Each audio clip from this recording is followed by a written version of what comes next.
दोस्तों, तो आज हम पीपीएससी के टेस्ट की तैयारी कर रहे हैं।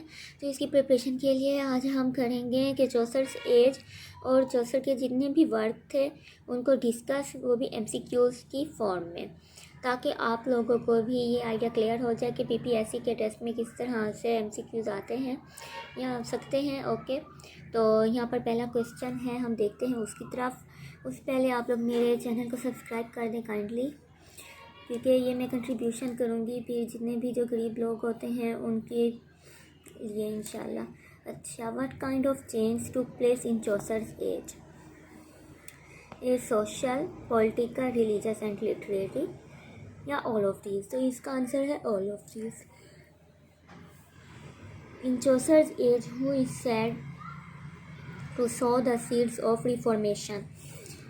तो इसका है answer Wycliffe. What was being emphasized in Chaucer's age? तो क्या था? न चर्च था, न religion, both A and B भी नहीं है, इंडिविजुअलिज्म था। ओके, ये आपने याद रखना है। अब आगे इंडस्ट्रियलिज्म के बारे में पूछ रहे हैं कि इंडस्ट्रियलिज्म जो है लेड टू द, क्या था ये राइज ऑफ मिडिल क्लास भी था एंड टू फ्यूडल सिस्टम था, राइज ऑफ वर्किंग क्लास था। तो ऑल ऑफ दीज होगा। इस तरह से भी पूछ सकते हैं कि ऑल ऑफ दीज की जगह पर बस ये कोई एक ही बता देंगे कि इंडस्ट्रियलिज्म जो है led to the rise of middle class है, या end of the feudal system है, या राइज ऑफ वर्किंग क्लास। तो फिर आपने राइज ऑफ मिडिल क्लास कर देना है। अगर बाकी ऑप्शन में देख लेना है कि जो इसमें नहीं है तो उन्हें क्रॉस कर देना है, उन्हें नहीं करना। End of feudal system, rise of working class, ये आपने याद रखना है, इसके इंडस्ट्रियलिज्म में थे। Rise of middle class, end to the feudal system, rise of working class. अच्छा, England during this time period was at war with? तो ये कौन से ड्यूरिंग टाइम पीरियड? चौसर के, कि चौसर के टाइम पीरियड में जो इंग्लैंड था ना, उसकी वॉर किससे हुई थी? फ्रांस एंड स्कॉटलैंड से। किसमें? चौसर के एज में। Okay, the 100 Years' War brought given victorious to England in the battles of, अभी 100 Years' War की बात कर रहे हैं कि ब्राउट ग्रेट विक्ट्रीज, इसने ग्रेट विक्ट्रीज ली थी England in the battles of, कौन सी बैटल्स में इंग्लैंड को मिली? क्रेसी एंड पोइटर्स में। ओके, ए था सिज ऑफ ऑरलीन्स, ये नहीं है। सी बैटल ऑफ कैस्टिलियन, ये भी नहीं है। डी भी नहीं है। बी आंसर इसका ठीक है, Crecy and Poitiers. Which of the following was not faced by the Chaucer, by the age of Chaucer? Natural calamities, B social unrest,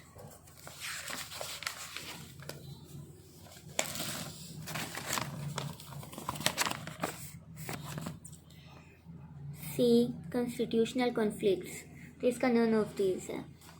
okay, तो फिर 8 क्वेश्चन की तरफ चलते हैं। Which event brought about the peasants revolt?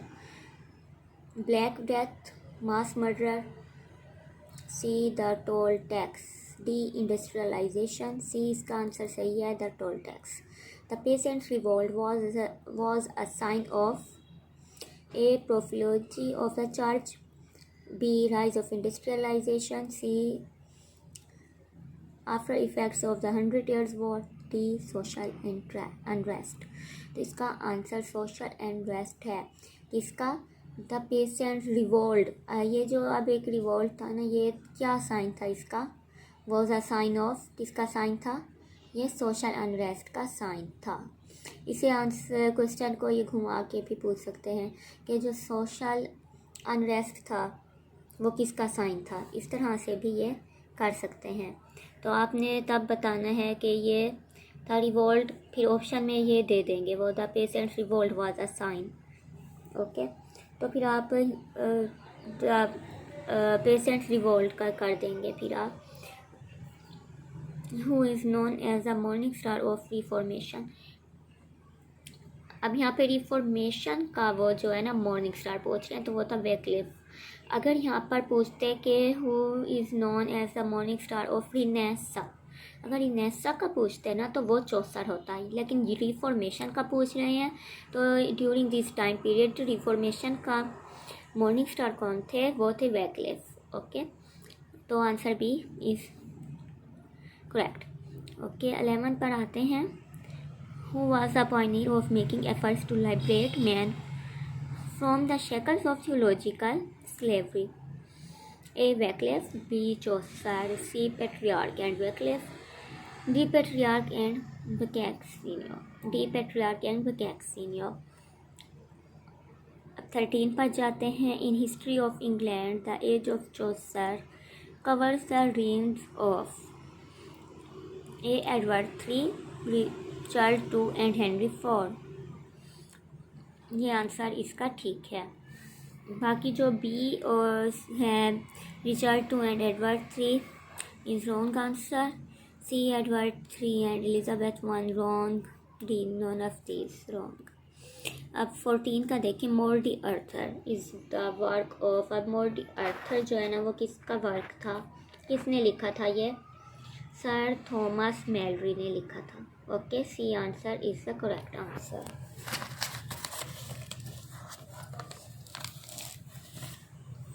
अब 15 का देखिए। Who wrote utopia? Utopia किसने लिखी थी?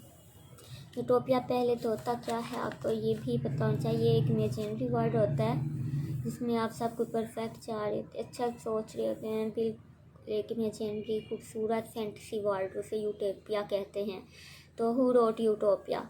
Sir Thomas More. इससे पहले हमने पढ़ा था मोर्ट डी अर्थर। मोर्ट डी अर्थर किसने लिखा था? सर थॉमस मेलरी ने। वो था मेलरी, MALORY। और जो ये है ना यूटोपिया, ये किसने लिखा? सर थॉमस मोर ने। दोनों ये अलग अलग हैं। अच्छा, अब Utopia includes the description of all the following accept.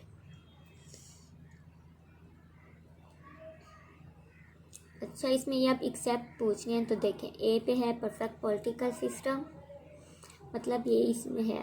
Imaginary island, वो भी इसी में है, क्योंकि मैंने आपको बताया यूटोपिया में इमेजिनरी वर्ल्ड होता है, तो ये इसमें है। परफेक्शन होती है, परफेक्ट पॉलिटिकल सिस्टम वो भी है। और जैसे ये ideal world with perfect social system, ये भी है। जाहिर है होगा भाई, आइडियल वर्ल्ड होगा आपका एक यूटोपिया में, एक फैंटेसी वर्ल्ड होगा। तो इसीलिए जो इसमें अब नई चीज़ होनी चाहिए जो क्वेश्चन में पूछी गई है कि Utopia includes the description of all the following except, कि क्या इसमें नहीं है, तो वो है none of these. Okay, D answer is the correct answer. 17 पर आए कि डिस्टोपिया मीन्स। अब डिस्टोपिया जो है ना वो यूटोपिया के उलट, ठीक है, इसके एंटी है। मतलब आप देख सकते हैं कि जो यूटोपिया है ना वो इसके बिल्कुल उलट होगा, डिस्टोपिया। तो इसमें अब क्या होगा? अब रियल वर्ड है, ये कुछ हो सकता है उसके उलट, लेकिन आप इस पर ना भी करें, आप आगे और ऑप्शन पर जाएं, देखेंगे एन आइडियल वर्ड नहीं। एन आइडियल वर्ड तो यूटोपिया में हो सकता है। तो सी पर आए कि a world in which everything has horribly gone wrong। ओके, ये आंसर ठीक हो सकता है। अब डी पर आप आए। An ideal world with no problems. No, an ideal world तो ये विद नो प्रॉब्लम्स, ये फिर यूटोपिया में हो सकता है, डिस्टोपिया में नहीं। तो अब डिस्टोपिया के लिए हमें कौन सा इसमें से सही करेक्ट आंसर चूज़ करना चाहिए? आप रियल वर्ड को चूज़ ना करें, क्योंकि यहाँ पर सी में उन्होंने ये बता दिया है कि a world in which everything has horribly gone wrong, तो करेक्ट आंसर है इज सी। ओके, अब देखें 18 में। Who called the age the midsummer of English chivalry? अब ये किसने कहा था? WH हॉडसन ने कहा था। अब 19 पर आए। What was the spirit of the court of Edward which is quite visible in Chaucer's Knight's Tale? A romantic idealism, ये ही सही है, ठीक है, क्योंकि what was the spirit of the court वो पूछ रहे हैं of Edward which is quite visible in Chaucer's Knight's Tale. कि चौसर की नाइट टेल में इसकी थी क्या था? वो था रोमांटिक आइडियलिज्म में। ओके, आप देखें 20 पर कि the parliament of fowls and the romaunt of rose are penned by Wycliffe, B Chaucer, C Langland, D Gower. तो आप बी कर दें चौसर पर। The 100 Years war began in the dash century. 100 Years war कब शुरू हुई थी? 14th century में। ये आपने याद रखना है। ये क्वेश्चन जनरल नॉलेज के तौर पर भी पूछा जा सकता है, किसी भी टेस्ट में ये क्वेश्चन आ सकता है 100 Years वॉर के बारे में। अब 22 पर हम जाते हैं। In which tale of Chaucer a daughter is killed by her father. Okay, तो आप देखें, आपकी चौसर की एक टेल है, उसमें एक daughter killed by her father. तो वो किस टेल में इस तरह से दिखा रहे हैं चौसर साहब? तो आप देखें कि ए है the monk's tale. No, this is wrong. B the physician's tale. Yes, it is correct. तो आप बी आंसर को याद रखें। द फिजिशियंस टेल है, उसमें daughter is killed by her father. अच्छा, 23 पर आए। Which of the following tale deals with 2 young Theban warriors. किसमें दिखा रहे हैं? वो है द नाइट्स टेल में। 24 पर आए। Chaucer's dash is based in part of a notable French sermon of Friar Lorens parson's tale. Okay, अब 25 पर आए। 25th is the writer who gave the first full expression of the English sense of humour was. कौन से भाई ये writer थे जिन्होंने अपने फर्स्ट फुल एक्सप्रेशन ही दे दिया था इंग्लिश सेंस ऑफ ह्यूमर में? तो वो डेफिनेटली चौसर ही थे, क्योंकि चौसर की हमने पोइम पढ़ी है कैंटरबरी टेल्स। आप पढ़ कर देखें तो इसमें आपको इसका ह्यूमर बहुत अच्छे से पता चलता है। इसका सेंस ऑफ ह्यूमर का बहुत फनी भी ये बता रहे हैं, आयरनी भी कर रहे हैं साथ में। आपको खुद हंसी आ जाएगी बाकी इनकी पोइम्स। अच्छा, 26 पर चलें। Who translated romance of the rose a French work into English. तो इसका भी आंसर ए ही है, Chaucer. Okay, 27 who has been called the morning star of renaissance. अब रिनेसा का कौन था मॉर्निंग स्टार? वो चौसर था। और इसी तरह पहले हमारा एक क्वेश्चन गुजरा है जिसमें पूछा गया था कि who has been called the morning star of reformation. तो वो कौन थे? वैक्लिफ थे। अगर यहाँ पे रिफॉर्मेशन पूछा जाता तो हम वैक्लिफ करते, लेकिन रिनेसा पूछा गया है तो अब हमने चौसर किया है। अब 28 पर आए। Who educated translation of the Bible into the common vernacular? इसका क्या आंसर है? सी, वैक्लिफ। 29 Who was accordingly characterized as the evening star of scholasticism? कौन है जी इवनिंग स्टार इसका? तो ये भी वैक्लिफ ही हैं। Okay, Which of the following works of Chaucer does not belong to Chaucer's Italian period?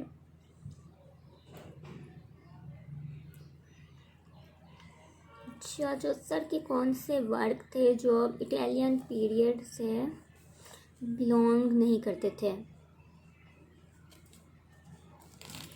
अच्छा, तो ये वर्क हैं कैंटरबरी टेल्स। ओके, अच्छा, which work of Chaucer was an allegory on the death of blank, the wife of the patron.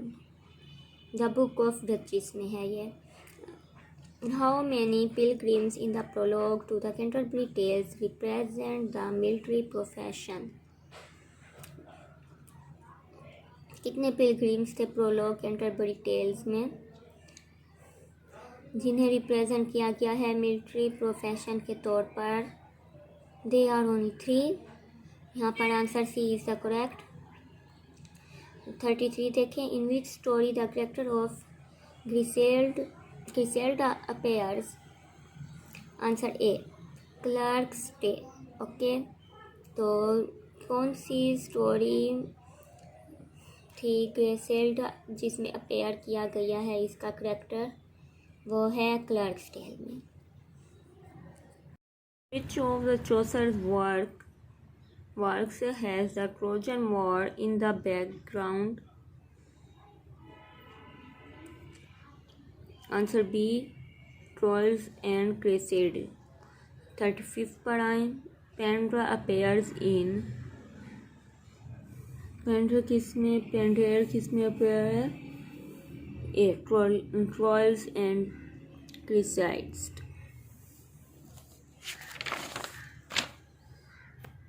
Miller's and Reeves' tales are an example of fabulae. C is the correct answer. 37. One of the stories is by the wife of Bath.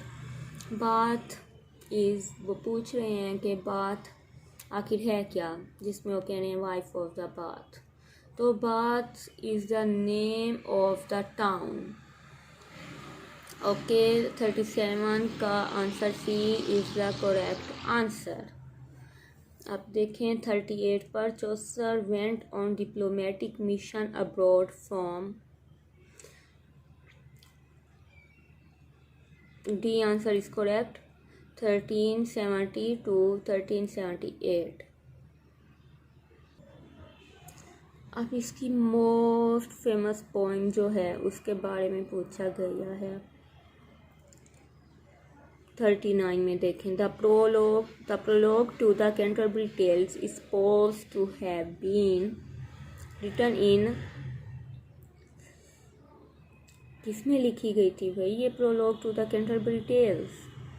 ये C में लिखी गई थी 1387 में. कुछ लोग जो हैं वो कैंटरबरी टेल्स बस कहते हैं कि जोफ्री चौसर का वर्क जो है ना फेमस वो कैंटरबरी टेल्स है. तो इसका पूरा नाम जो है ना वो है the prologue to the Canterbury Tales. अब 40 पर देखें. Which of the following work is considered the epitome of the 14th century? A. The Canterbury Tales. B. The House of Fame. C. The book of Duchess. Answer A is correct. The Canterbury Tales ये consider की जाती थी the epitome of the 14th century. अच्छा, अब देखें 41 पर. He found English a dialect and left it a language. Who said these words about चौसर?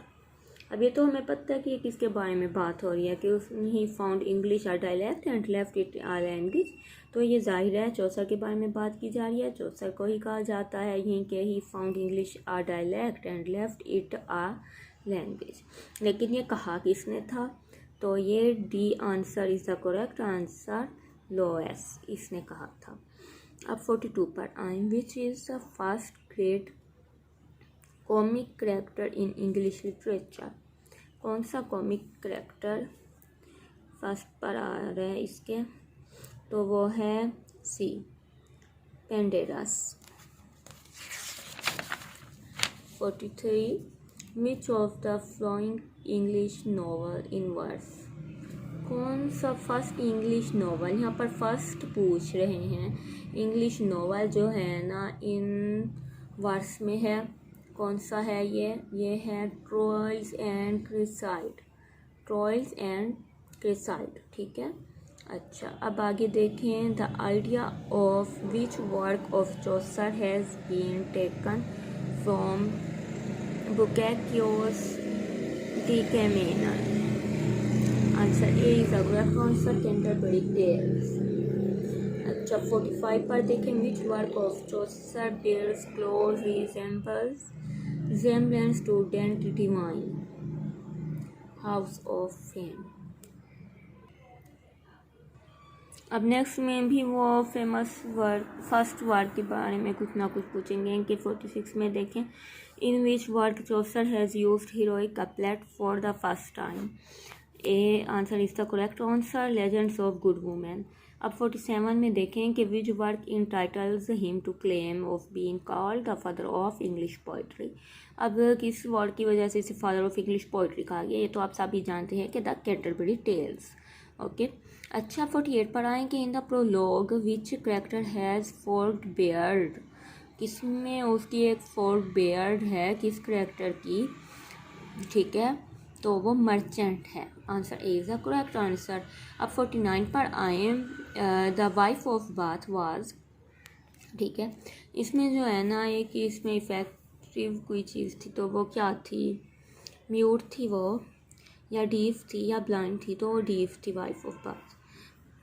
50 पर आएंगे, in the prologue children were afraid of whose face, C Sumner.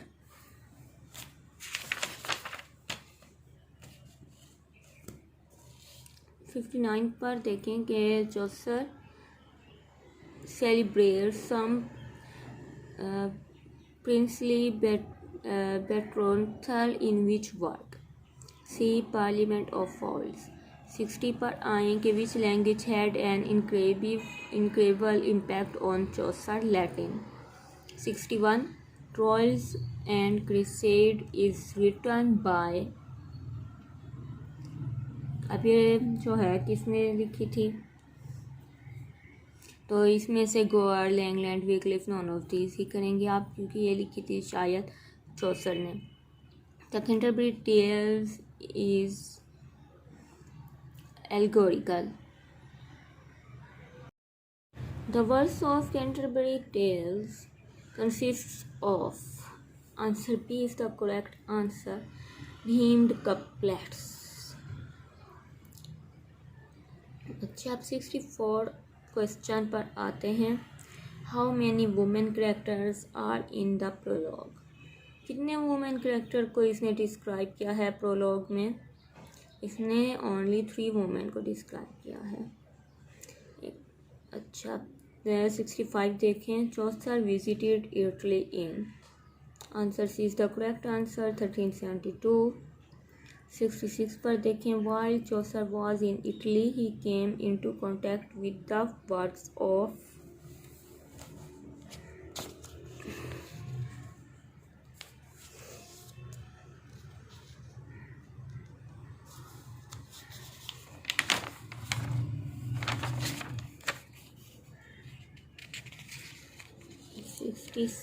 का answer है, एक minute में,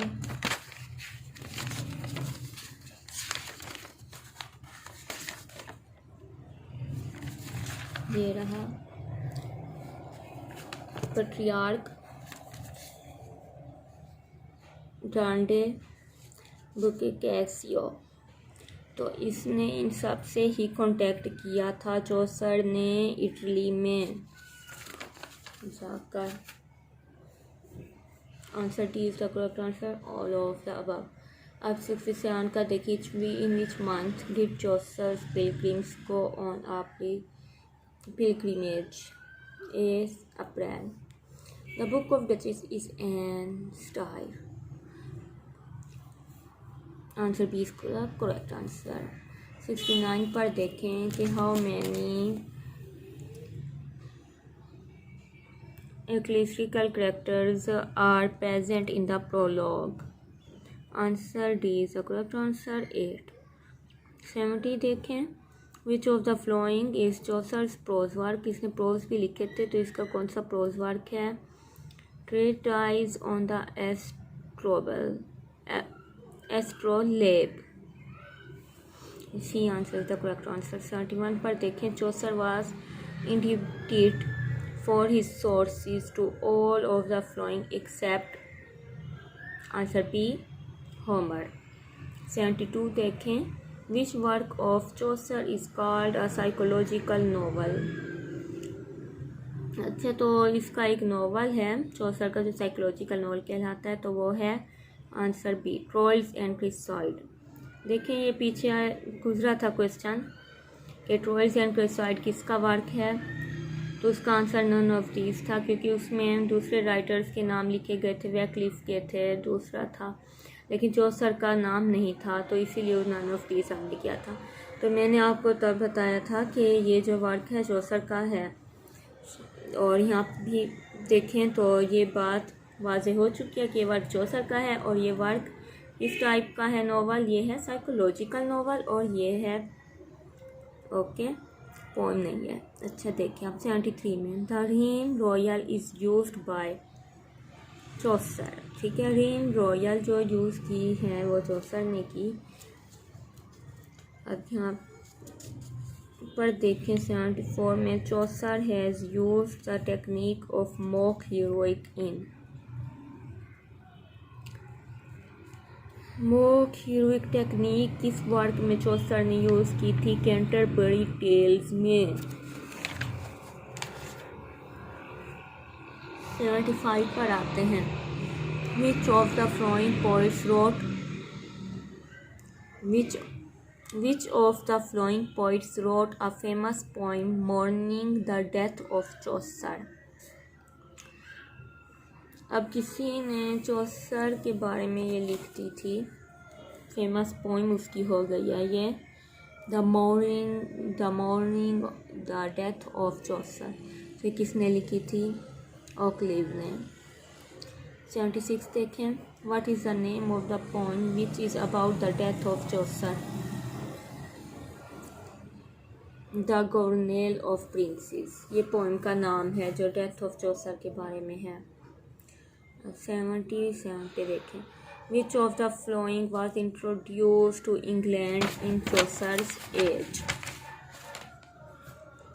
पास्टोरल पोइम्स। 78 पर देखें। The fall of princes has been written by Lydgate. Okay, ये Lydgate ने लिखा था the fall of princes written by Lydgate. 79 पर देखें। Who introduced pastoral poems to England? A answer is the correct answer, Alexander Barclay. 80 पर देखें। Who is known as the Chaucer of Scotland? अच्छा, किसी को चौसर ऑफ स्कॉटलैंड भी कहा जाता था, तो वो कौन थे? वो थे William Dunbar. Answer C is the correct answer. ये आ सकता है क्वेश्चन में। 81 पर देखें। Which of the following poems was inspired by Chaucer's house of fame? Answer is the correct answer, the palace of honour. 82 पर आए। In subject the miracle plays were essentially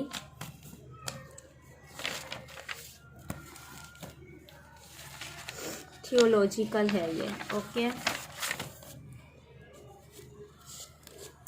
फिर से देखें कि in subject the miracle plays जो थे ना, वर essentially वो क्या थे? हिस्टोरिकल तो नहीं थे, तो इसलिए हिस्टोरिकल नहीं होगा माइकल प्लेज के लिए, और सोशल भी नहीं है, तो answer C is the correct answer, theological हैं वो। 83 पर आए। The castle of perseverance is a significant A morality play,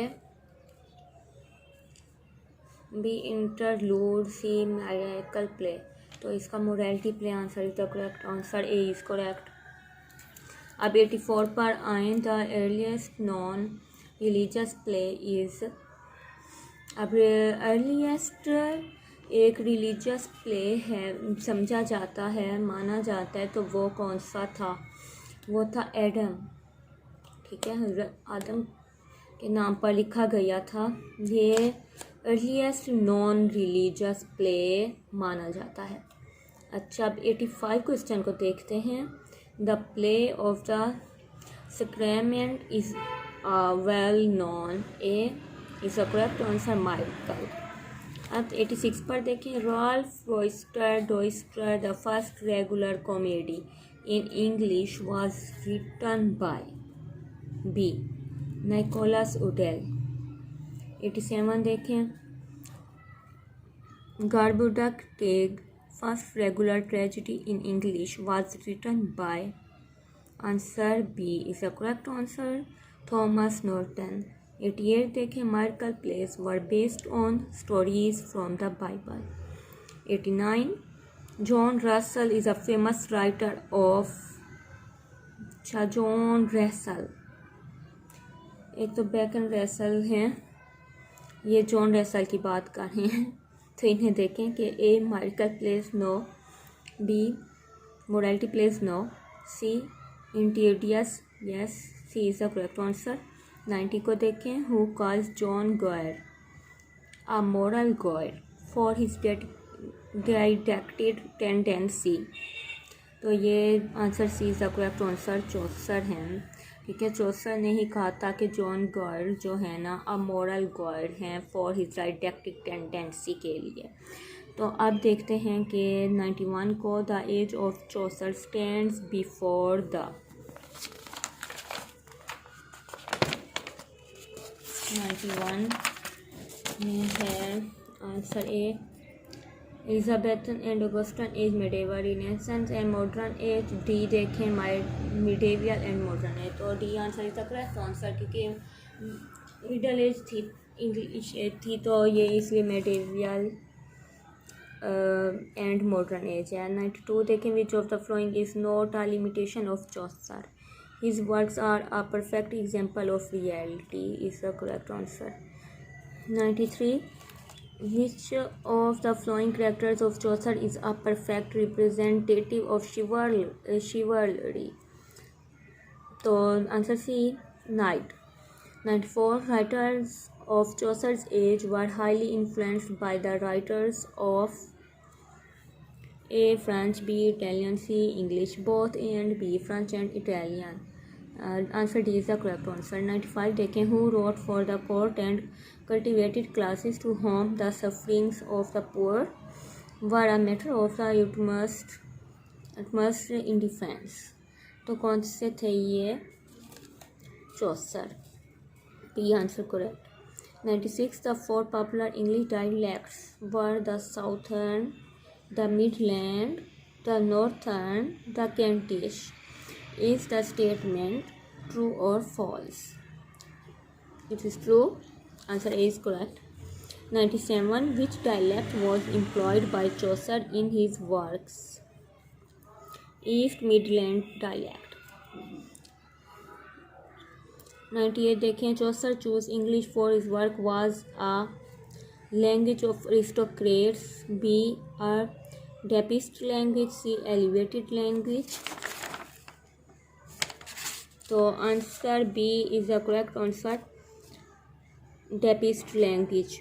okay, 99 देखते हैं, is there are regularity in the number, of syllables in each line of Chaucer's poem. बताएं, आप देखें, वो पूछ रहे हैं कि is there are regularity in the number, ये रेगुलरिटी थी इनके नंबर में, अगर ये सिलेबल्स इन ईच लाइन में लिख रहे थे तो no. Okay, no in the correct answer.